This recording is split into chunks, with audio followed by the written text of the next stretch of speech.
Video about the 5C, which is last 5 edges in the Lewis method. So you've already solved everything except for the last 5 edges, which is the last step. And now, a lot of the ways that I've posted already, like in my other 2 videos, I do a different way where I would do things like pair up edges, like kind of like that with commutators, and then solve like L5E or something. That ended up being really inefficient, and so I came up with a different way that involves direct solving. So instead of doing that to pair up these 2 edges, I would do that and solve this edge relative to the corners. And it was a lot faster. I got a 101 with it, and it needs only a few algorithms. It actually needs about this many algorithms. So that's not that many. That's like 10. And they're all like mirrors and stuff, so there's like 3. So for this case, what I would do is, you're going to solve 2 edges at a time, and it's 4 look. 4 in like 0.2, because sometimes you can directly 3-cycle into a parity, which is hard to avoid. So it's hard to avoid, but it doesn't really happen that much. So in this case, I would do this. So I see this one. So I use these two as buffers. And then I wait until these 2 are solved, and then I fix whatever's on the last layer. So like right here, I see that this one goes to here, which should do an arm move, but I see that this one is a flipped edge and goes here. So I do this, and then this would be the normal algorithm to put it in if it wasn't flipped. But because it is flipped, I do this algorithm. And then I put it back, and then see it's flipped relative to this, and do that. And that ended up solving this piece too. So I have these 2 pieces solved, and this piece solved. And I only meant to solve 2, but I ended up solving 3.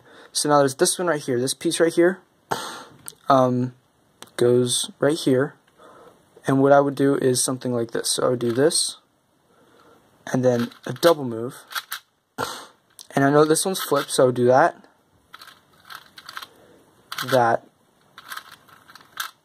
like that. And now there is a direct 3-cycle case left, but that is fairly simple to fix. So I put the piece, because it's oriented, I put it in the back, and then do it L2, and then do that to place this edge right here, and then insert it like so. So that's the first example. And now here is the second example. So I see this one right here goes to here, and so what I would do is I would bring it here, do that move to displace it. This one's flipped, so I can do that,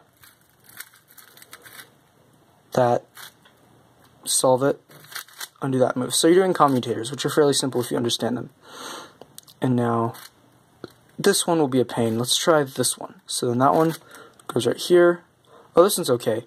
So I would do this, flip this edge in its place, and then unflip the edge by doing the reverse of the algorithm, which actually solved 2 edges at a time. It solved these 2.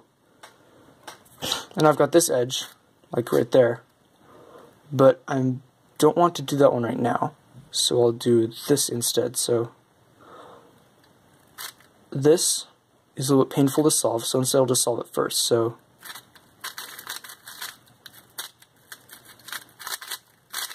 like so, and I've got a last 2 edges case, which it's like that, but you can recognize it from here, and it ends up being, I don't know all of them, but I know this one, this case. So like this.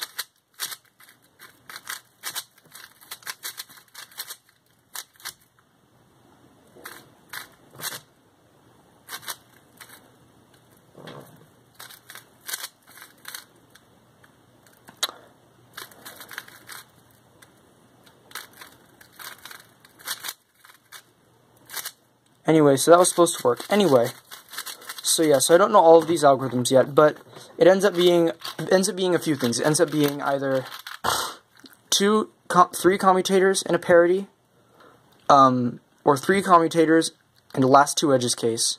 Sometimes it can be 4 commutators, but sometimes you'll get 4 commutators, and the last one will give you a parity, which can give you 5 looks. Sometimes you'll get a 3 look, which is usually when another piece is already solved, but it ends up being a really nice, way to do it. The other way, the other guy suggested, where he was trying to reduce it down to 3 looks average, would require something like in the in like the 4 digits of algorithms. So having to add one look, but have this many algorithms, there's also a few double parities I don't have here, is actually pretty nice. So that's my video on last 5 edges. I hope you guys like that, because that's the way that I do it now, compared to how I used to do it, which is a lot more inefficient. So thank you guys. See you guys later.